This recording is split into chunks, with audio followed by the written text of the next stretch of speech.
Hello বন্ধুরা, আসসালামু আলাইকুম। আসলে ফ্যান্টাসি কিংডম আমার ঘুরে আহ আসার সাথে সাথে আমি একটা জিনিস লক্ষ্য করলাম।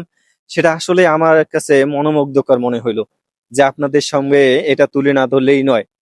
আসলে বাংলাদেশের ঐতিহ্য যে জিনিসগুলা আমাদের, সেগুলা একসঙ্গে আমরা যে এখানে দেখতে পারবো, সেটা কখনোই কল্পনা অতীত ছিল।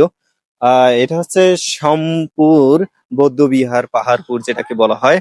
তার সাথে আপনি আসেন যে বাগেরহাটের 60 গম্বুজ মসজিদ, সেটা এখানে একটা প্রতিচ্ছবি এখানে আছে।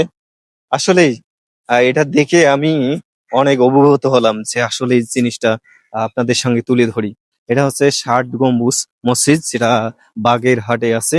আর এটা আছে, তারপরে আরেকটা জিনিস দেখাই আপনাদেরকে। পুটিয়া রাজবাড়ি। পুটিয়া রাজবাড়ি আসলে একসঙ্গে যে এই জিনিসগুলো দেখতে পারবো, আমি ভাষায় আসলে বলে প্রকাশ করতে পারবো না। যে তারপরে আমাদের জাতির স্মৃতিসৌধ আছে সাভারের মধ্যে, যেটা হচ্ছে স্বাধীনতার প্রতীক। সেটা আপনাদের সামনে এখানে আহ, দেওয়া আছে। আসলে ফ্যান্টাসি কিংডমে এই জায়গাটা যে না আসবে, সে বাংলাদেশের ঐতিহ্যগুলা দেখতে পারবে না। মামাদের এদিকে আসো, তাড়াতাড়ি আসো। আর একটা জিনিস, যেটা বাংলাদেশে একটা মাই ফলক, সেটা হচ্ছে জাতীয় সংসদ ভবন। জাতীয় সংসদ ভবন জাতীয় সংসদ, দেখো দেখো এদিকে জাতীয় সংসদ ভবন। দেখছেন কত সুন্দর ভাবে অবিকল, মানে জাতীয় সংসদ ভবন আপনারা দেখলেই মনে হয় যে বাস্তবসম্মত। আর একটা জিনিস দেখাই আপনাদের এই জায়গাটায়, হচ্ছে এখানে সব ধরনের বাংলাদেশের যে ঐতিহ্যগত জিনিসগুলো আছে, সেটা এটা হচ্ছে কান্তজির মন্দির।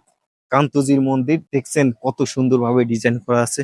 আসলে মনে হচ্ছে যে একটা অবিকল, সত্যি। তারপরে আপনাদের চুনাখোলা মসজিদ, এটা হচ্ছে চুনাখোলা মসজিদ। হ্যাঁ, সত্যি একবারেই অনেক সুন্দর একটা ঐতিহ্যগত জিনিস। তারপরে আমাদের আহসান মঞ্জিল ঠিক যেমন আহসান মঞ্জিল ঢাকা আছে, সে তেমনি ভাবে আহসান মঞ্জিলটা ডিজাইন করা। তাই আপনারা যদি কখনো ফ্যান্টাসি কিংডম আসেন, তাহলে এই জিনিসগুলা, ঐতিহ্যগত জিনিসগুলা না দেখে কখনো যাবেন না। আসলে বাংলাদেশের সম্পূর্ণ ঐতিহ্যের যে জিনিসগুলা এখানে তারা তুলে ধরছে, সত্যি দেখে আমি অভিভূত হলাম, যে আমাদের ঐতিহ্যগত জিনিসগুলা আসলে একসঙ্গে এক প্ল্যাটফর্মে যে থাকবে, সেটা সত্যি একটা কল্পনার অতীত। তাই ধন্যবাদ জ্ঞাপন করি বাংলাদেশের ঐতিহ্যগত জিনিসগুলাকে তুলে ধরার জন্য ফ্যান্টাসি কিংডম কর্তৃপক্ষকে। ভিডিওটা ভালো লাগলে শেয়ার এবং লাইক কমেন্ট করবেন অবশ্যই। ভালো থাকবেন, সুস্থ থাকবেন। আজ এ পর্যন্তই। আল্লাহ হাফেজ।